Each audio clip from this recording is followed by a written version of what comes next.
بسم الله الرحمن الرحيم لا أقسم بيوم القيامة ولا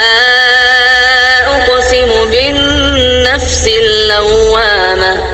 أيحسب الإنسان أن لن نجمع عظامه بلى قادرين على أن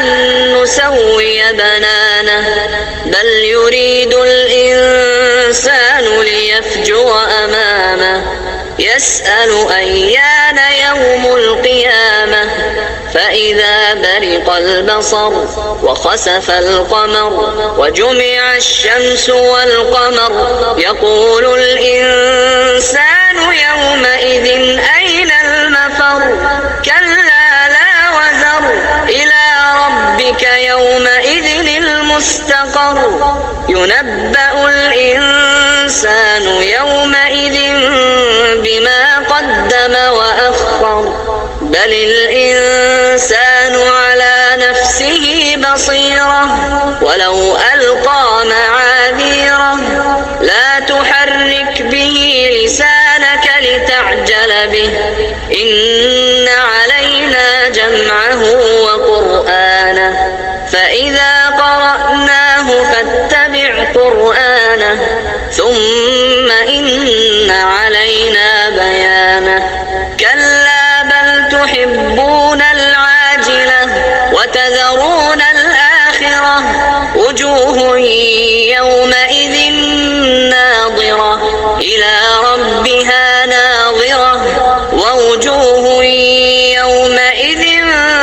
باسرة تظن أن يفعل بها فاقرة كلا إذا بلغت التراقي وقيل من راق وظن أنه الفراق والتفت الساق بالساق إلى ربك يومئذ